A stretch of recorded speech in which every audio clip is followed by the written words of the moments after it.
1Q84 by Haruki Murakami. Book 2, Chapter 17. Almamay. Pull the rat out. The 7 a.m. television news carried a big report on the Akasaka Mitsuke subway station's flooding, but there was no mention of the death of Sakigake's leader in a suite at the Hotel Okura. When NHK's news ended, Omame switched channels and watched the news on a few other channels, but none of them announced that large man's painless death. They hid his body, Omame thought, scowling. Tamaru had predicted such a possibility, but she had found it hard to believe that they would actually do it. Somehow, they had managed to carry Leader's corpse from the Hotel Okura suite, load it into a car, and take it away.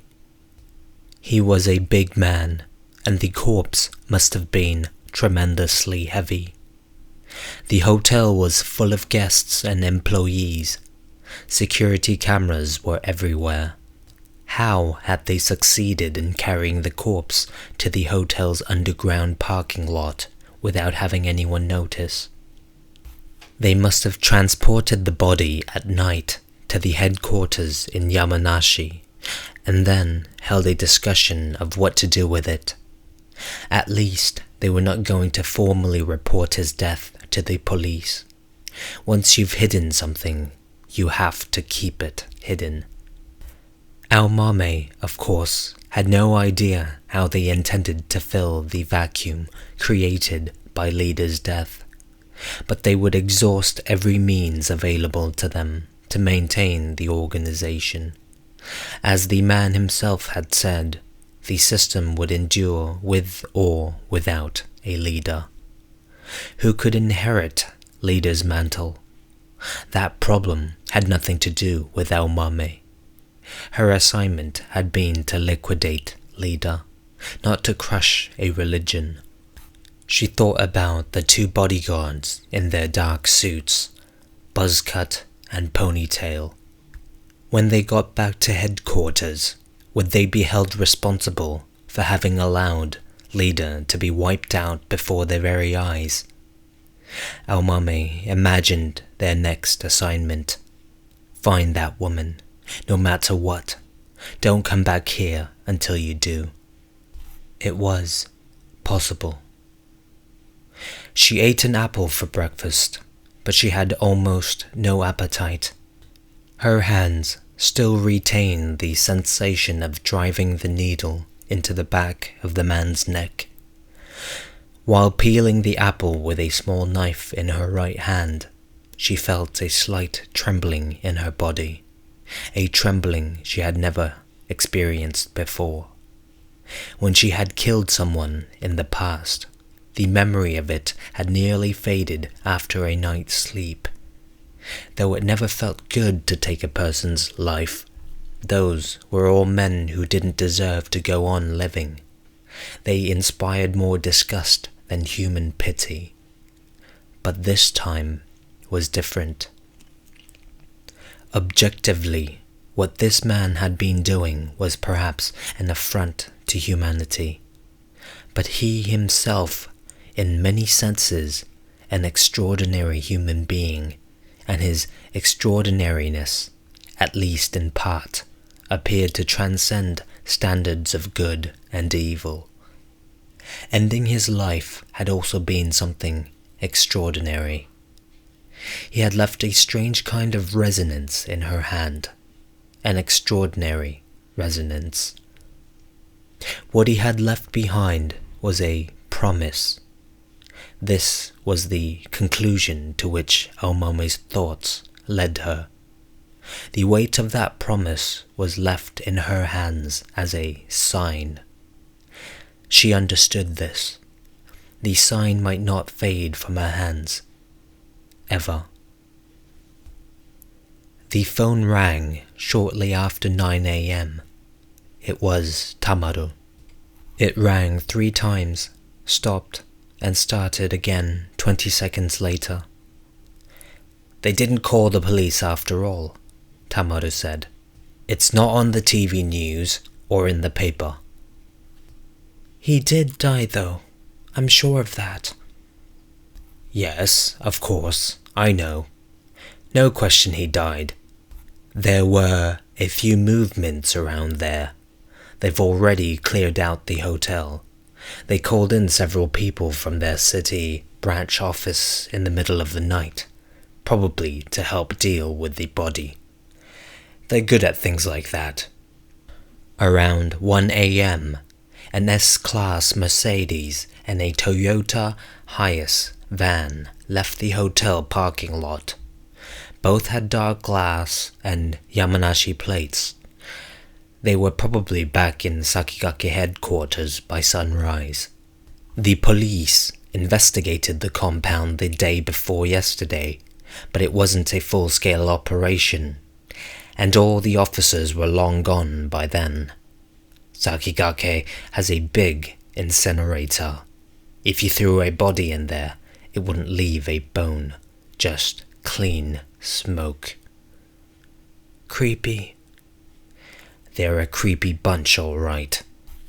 Even if their leader is dead, the organization will keep moving for a while, like a snake that keeps going even after its head is cut off. Head on or off, it knows exactly where it's headed. Nobody can say what will happen in the future. It might die, or grow a new head. He was no ordinary man. Tamaru offered no opinion on that matter. Completely different from the others, Omame said. Tamaru took a moment to gauge the resonance of her words. Then he said, "Yes, I can imagine this was different from the others, but we'd better start thinking about what happens from now on, and be a little more practical. Otherwise you won't be able to survive." Almami thought she should say something, but the words would not come. The trembling was still there in her body. "Madam tells me she wants to talk to you," Tamaru said. "Can you talk?" "Of course," Almami said. The dowager took the phone. Almami could sense relief in her voice. "I am so grateful to you, more than I can ever say. You handled this one perfectly." "Thank you very much, but I don't think I'll be able to do it again," Omame said. "No, I realize that. We asked too much of you. I'm so happy you're all right. We won't be asking you to do this anymore. This was the last time. We have prepared a place for you to settle into. You won't have to worry about a thing. Just lie low for a while in the safe house. In the meantime, we'll make arrangements for you to move into your new life." Amami thanked her. "Do you have everything you need? If not, let us know. I'll have Tamaru take care of it right away." "No, thank you. As far as I can tell, everything I need is here." The dowager lightly cleared her throat. "Now, this is something I want you to keep in mind. What we did was absolutely right. We punished the man for his crimes and prevented him from committing any more. There will be no more victims. We put a stop to that. You must not let this bother you." "He said the same thing." "He?" "Sakigake's leader. The man I took care of last night." The dowager remained silent for a full 5 seconds. Then she said, "He knew?" "Yes. He knew I was there to take care of him. And still he let me in. He was, if anything, hoping for death. His body had already suffered serious injury and was heading toward a slow but inevitable end. All I did was speed up the process somewhat and provide relief to a body tortured by intense pain. The dowager seemed seriously shocked to hear this. Again, she was at a loss for words, something most unusual for her. "You mean to say," the dowager said, looking for the right words, "that he himself was looking for punishment for his deeds? What he wanted was to end his painful life as soon as possible. And he made up his mind to let you kill him." "Exactly." Almami said nothing about the bargain she had struck with Leda. In exchange for letting Tengo go on living in this world, she herself would have to die. This was an agreement known only to Almami and the man. No one else was to be told. Almami said, "The things he did were deviant and deserving of death, but he was no ordinary human being, or at least he possessed something special." "Something special?" the dowager said. "It's hard to explain," Almami said. "It was at the same time both a special power or gift and a cruel burden. It was, I think, eating him alive from the inside." "Could it be that this special something urged him on toward his deviant behavior?" "Probably." "In any case, you put a stop to it." "That is true," Almami said, her voice dry. Holding the receiver in her left hand, Almami spread out her right hand with its lingering sensation of death and stared at the palm. What did it mean to have ambiguous congress with those girls? Almami could neither understand it nor explain it to the dowager. "As always, I made the death appear to have been a natural one, but they will probably not do us the favor of seeing it that way. Given the circumstances, I'm sure they will conclude that I had something to do with it. And as you know, his death has not been reported to the police yet." "Whatever steps they choose to take, we will do everything in our power to protect you," the dowager said. "They have their organization, but we have strong connections and ample funds. Also, you are a careful, intelligent person. We won't let them have their way." "Have you not yet found Tsubasa?" Omame asked. "We still don't know where she went. My thought is that she is in the Sakigake compound. She has nowhere else to go. We haven't found a way to bring her back yet, but I suspect that Leader's death has put the group into a state of confusion. We may be able to do something to exploit that confusion in order to save her. That child must be protected." That child in the safe house was not actual substance, according to Leda. She was merely one form of a concept and had since been retrieved. But Omame could hardly say this to the dowager now. Omame herself did not know what it meant. She did, however, remember the levitation of the marble clock.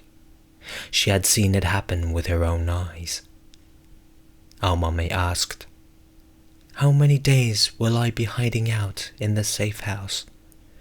"You should assume it will be from 4 days to a week," After that, you will be given a new name and situation, and moved to a faraway place.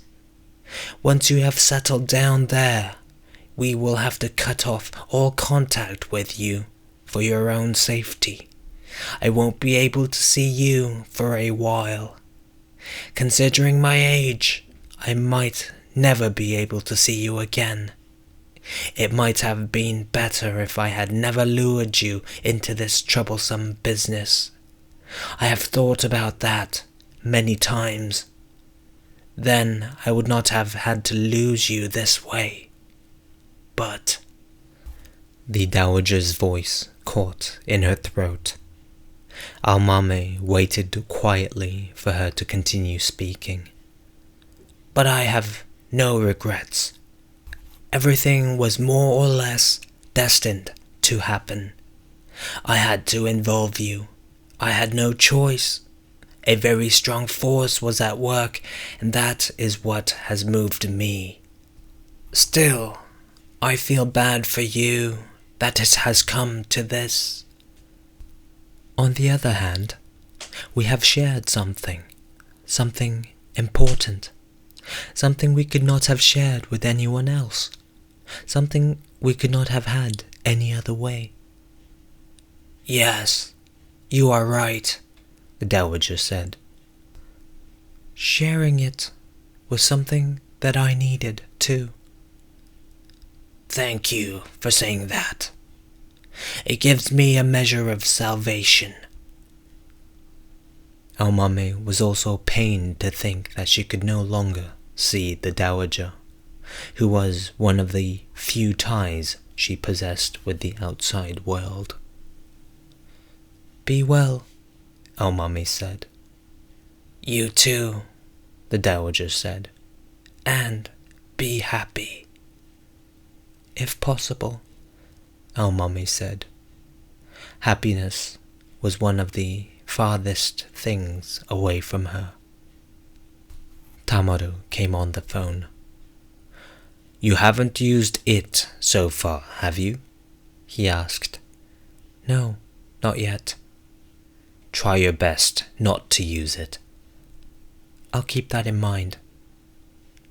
After a momentary pause, Tamaru said, I think I told you the other day that I grew up in an orphanage in the mountains of Hokkaido. You were put in there after you were evacuated from Sakhalin, when you were separated from your parents.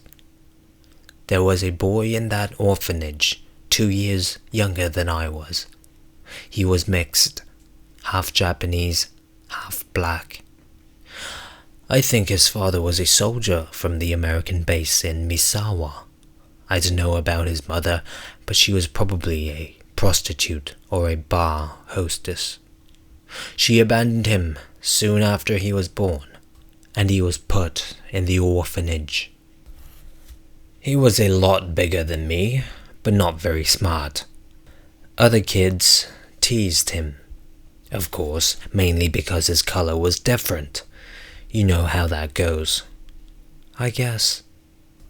I wasn't Japanese either, so it fell to me, one way or another, to be his protector.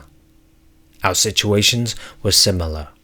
A Korean evacuee and his illegitimate mixed-race kid of a black guy and a whore. You can't get much lower than that. But it did me good. It toughened me up. Not him, though. He could never be tough. Left on his own, he would have died for sure. In that place, you had to have a quick wit or be a tough fighter if you wanted to survive. Omame waited quietly for him to go on. He was bad at everything. He couldn't do anything right. He couldn't button his own shirt or wipe his ass. Carving, though, was something else. He was great at that. Give him a few carving tools and a block of wood, and before you knew it, he had made a really fine carving. No sketches or anything. The image would pop into his head and he would produce an accurate 3-dimensional figure tremendously detailed and realistic. He was a kind of genius. It was amazing. A savant, Almamay said. Yes, sure. I learned about that stuff later, the so-called savant syndrome. People with extraordinary powers, but nobody knew about that back then. People assumed he was mentally retarded or something. A kid with a slow brain but gifted hands that made him good at carving. For some reason, though, the only thing he would ever carve was rats. He could do those beautifully. They looked alive from any angle, but he never ever carved anything but rats. Everybody would urge him to carve some other animal, a horse or a bear, and they even took him to the zoo for that purpose, but he never showed the slightest interest in other creatures. So then they just gave up and let him have his way, making nothing but rats. He made rats of every shape and size and pose. It was strange, I guess, by which I mean there weren't any rats in the orphanage. It was too cold there, and there was nothing for them to eat. The place was too poor even for rats. Nobody could figure out why he was so fixated on rats. Well, anyway, word got out about the rats he was making. The local paper carried a story and people started asking to buy them. The head of the orphanage, a Catholic priest, got a craft shop to carry the carved rats and sell them to tourists. They must have brought in some decent money, but of course, none of it ever came back to the boy. I don't know what they did with it, but I suspect the top people in the orphanage used it for themselves. All the boy ever got was more carving tools and wood to keep making rats in the workshop. True, he was spared the hard field work. All he had to do was carve rats by himself while the rest of us were out. He was lucky to that extent. What finally happened to him? I don't really know. I ran away from the orphanage when I was 14 and lived on my own after that. I headed straight for the ferry, crossed over to the main island, and I haven't set foot in Hokkaido since then. The last I saw him, he was bent over a workbench, concentrating on his carving. You couldn't get through to him at those times, so we never even said goodbye. If he's still alive, I imagine he's still carving rats somewhere. It was all he could do. Omame kept silent and waited for the rest of the story. I often think of him, even now. Life in the orphanage was terrible. They fed us next to nothing, and we were always hungry. The winters were cold. The work was harsh, and the older kids bullied us something awful. But he never seemed to find the life there all that painful. He appeared to be happy as long as he could carve.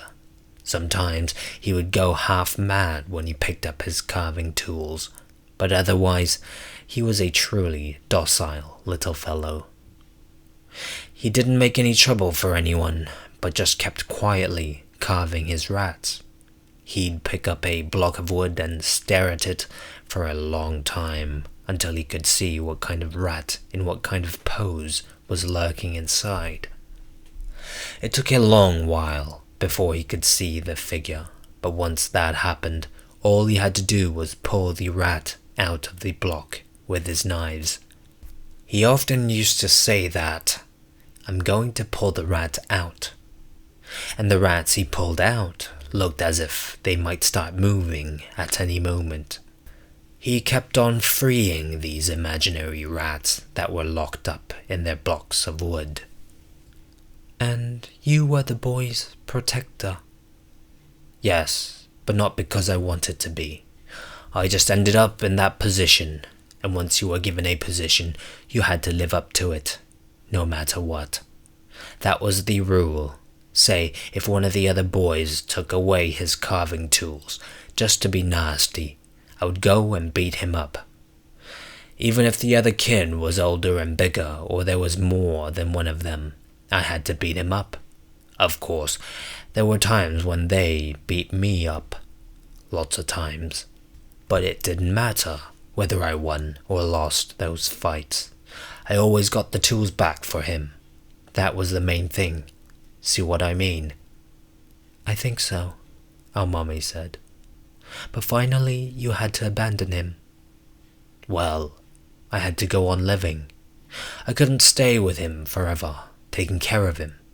I didn't have that luxury, obviously. Omame opened her right hand again and stared at it. I've seen you holding a little carved rat now and then. Did he make that? Yes. He gave me a little one. I took it when I ran away. I kept it with me. You know, Tamaru, you're not the kind of guy who usually talks about himself. Why not? One thing I wanted to tell you is that I often think of him, Tamaru said. Not that I want to see him again or anything. I really don't. We wouldn't have anything to talk about, for one thing.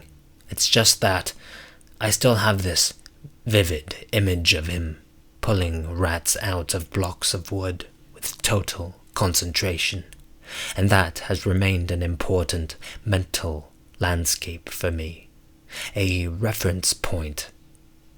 It teaches me something, or tries to. People need things like that to go on living, mental landscapes that have meaning for them, even if they can't explain them in words. Part of why we live is to come up with explanations for these things. That's what I think. Are you saying that they're like a basis for us to live? Maybe so. I have such mental landscapes too. You'd better handle them with care. I will. I have one more thing to say, and that is that I will do everything I can to protect you. If there's somebody I have to beat up, I'll go out and beat them up. Win or lose, I won't abandon you. Thank you. A few tranquil seconds of silence followed. Don't leave that apartment for a while. Just think of it as a jungle one step outside your door. Okay? Got it, Almamay said. The connection was cut. Hanging up, Almamay realized how tightly she had been gripping the receiver. What Tamaru wanted to convey to me was that I'm now an indispensable part of their family. That ties once formed will never be cut, Omame thought. We are bound by artificial blood, so to speak. Omame was grateful to Tamaru for having delivered that message. He must have realized what a painful time this was for Omame. It was precisely because he thought of her as a member of the family that he had begun to share some of his secrets. To think that such a close connection could only be formed through violence was almost too much for Almamay to bear. We can only share these deep feelings because of my unique circumstances. I've broken the law, killed several people, and now someone is after me and may even kill me. Would it have been possible to form such a relationship if murder had not been involved? Could we have formed such bonds of trust if I were not an outlaw? I doubt it. She watched the TV news, drinking tea. There were no more reports on the flooding of the Akasaka Mitsuke subway station. Once the water receded the next day, and the trains were running normally again, it had become old news. The death of Sakigake's leader was still not public knowledge. Only a handful of people knew about that. Omame imagined the large man's corpse being consumed by the high-temperature incinerator. Tamaru had said that not a single bone would be left, unrelated to either grace or pain. Everything would become smoke and blend into the early autumn sky. Almamay could picture the smoke and the sky. There was a report on the disappearance of the 17-year-old girl who wrote the best-selling book Air Crystallis, Eriko Fukada, or fuka-eri as she was known, had been missing for over 2 months. The police had received a search request from her guardian and were carrying on a thorough investigation. But nothing had come to light as yet, the announcer said. The screen showed a stack of copies of Air Crystallis in a bookstore, and a poster with the photo of the beautiful author hung on the store wall. A young female bookstore clerk was interviewed. "The book is still selling like crazy. I bought a copy myself and read it. It's really good, very imaginative. I hope they find out where fuka-eri is soon." The report said nothing about a relationship between Eriko Fukada and Sakigake. The media were very cautious when religious organizations were involved. In any case, Eriko Fukada was missing. She had been violated by her father when she was 10 years old. They had had ambiguous congress, if Almamay was to accept his terminology. Through that act, they had led the little people into him.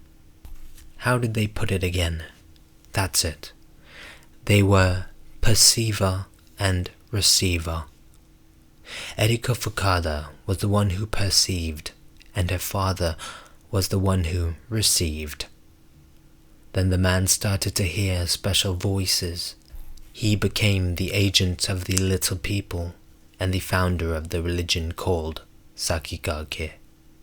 She left the religion after that. Then, as a force against the little people, she teamed up with Tengo and wrote the novella Air Crystallis, which became a bestseller.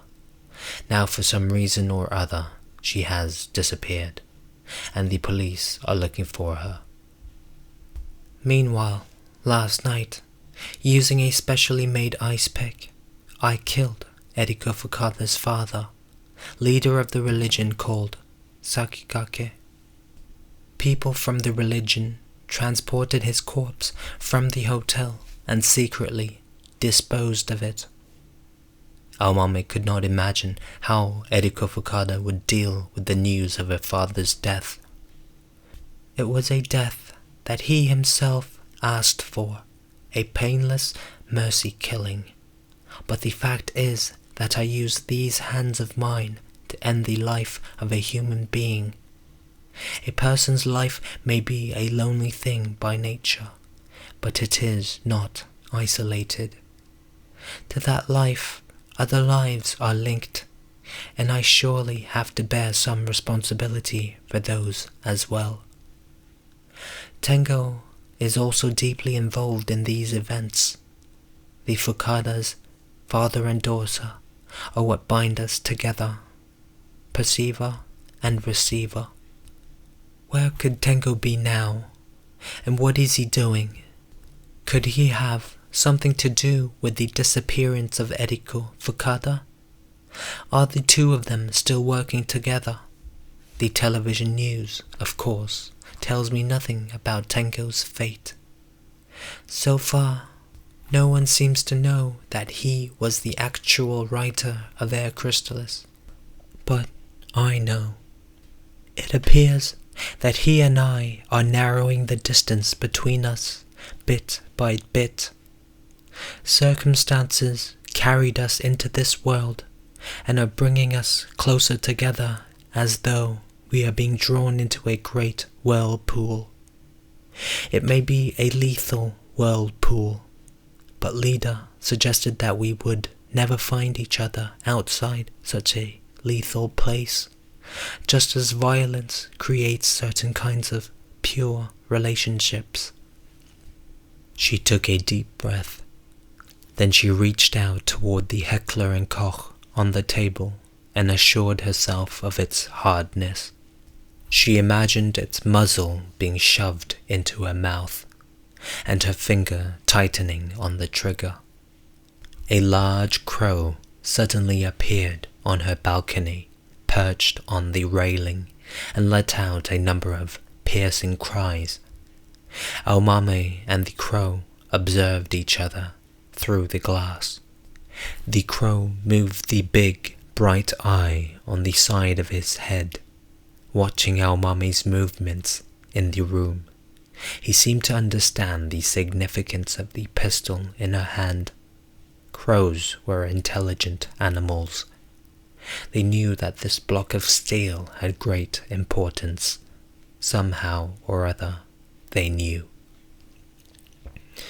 The crow spread its wings and flew off as suddenly as it had arrived, apparently having seen what it was supposed to see. Once it was gone, Omame stood up, turned off the television, and sighed, hoping that the crow was not a spy for the little people. Omame practiced her usual stretching on the living room carpet. She worked her muscles to the limit for an hour, passing the time with the appropriate pain. One by one, she summoned up each muscle of her body and subjected it to an intense, detailed interrogation. She had the name, function, and quality of each muscle minutely engraved in her mind, missing none. She sweated profusely, working her lungs and heart to the fullest, and switching the channels of her consciousness. She listened to the flow of the blood in her veins, and received the wordless messages that her heart was issuing. The muscles of her face contorted every which way as she sank her teeth into the messages. Next, she washed the sweat off in the shower. She stepped on the scale to make sure there had been no major change in her weight, confirming in the mirror that the size of her breasts and the shape of her pubic hair had not changed. She scowled immensely. This was her morning ritual. When she was finished in the bathroom, she changed into a jersey sportswear top and bottom for easy movement. Then, to kill time, she decided to examine the contents of the apartment again, beginning with the kitchen, the foods, and the eating and cooking utensils. She memorized each item and devised a plan for which foods she would prepare and eat in what order. She estimated that, even if she never set foot outside the apartment, she could live here for at least 10 days without going hungry, and she could make it last 2 weeks if she was careful in parceling out the supplies. They had stocked the place with that much food. Then she went through the non-food items: toilet paper, tissues, laundry detergent, rubber gloves. Nothing was missing. The shopping had been done with great care. A woman must have participated in the preparations, probably an experienced housewife, judging from the obvious care that had been lavished on the task. Someone had meticulously calculated what and how much would be needed for a healthy 30-year-old single woman to live here alone for a short time. This was not something a man could have done, though perhaps it would be possible for a highly observant gay man. The bedroom linen closet was well stocked with sheets, blankets, and spare pillows, all with the smell of new linen, and all plain white. Ornamentation had been carefully avoided, there being no need for taste or individuality. The living room had a television a VCR, a small stereo with a record player, and a cassette deck. On the wall opposite the window there was a waist-high wooden sideboard. She bent over and opened it to find some 20 books lined up inside. Someone had done their best to assure that Omame would not be bored while hiding out here. The books were all new hardcover volumes that showed no evidence of having been opened. Most of them were recent, probably chosen from displays of current bestsellers at a large bookstore. The person had exercised some standards of selection, if not exactly taste, in choosing about half fiction and half non-fiction. Air Crystallis was among them. With a little nod, Almamay picked it up and sat on the living room sofa in the warm sunshine. It was not a thick book. It was light, and the type was large. She looked at the dust jacket and at the name of the author, fuka-eri, printed there, balanced the book on her palm to gauge its weight, and read the publisher's copy on the colourful band around the jacket. Then she sniffed the book for that special smell that new books have. Though his name was nowhere printed on it, Tango's presence was here. The text printed inside it had passed through Tango's body. She calmed herself and opened to the first page. Her teacup and the Heckler & Koch were both where she could reach them. End of chapter.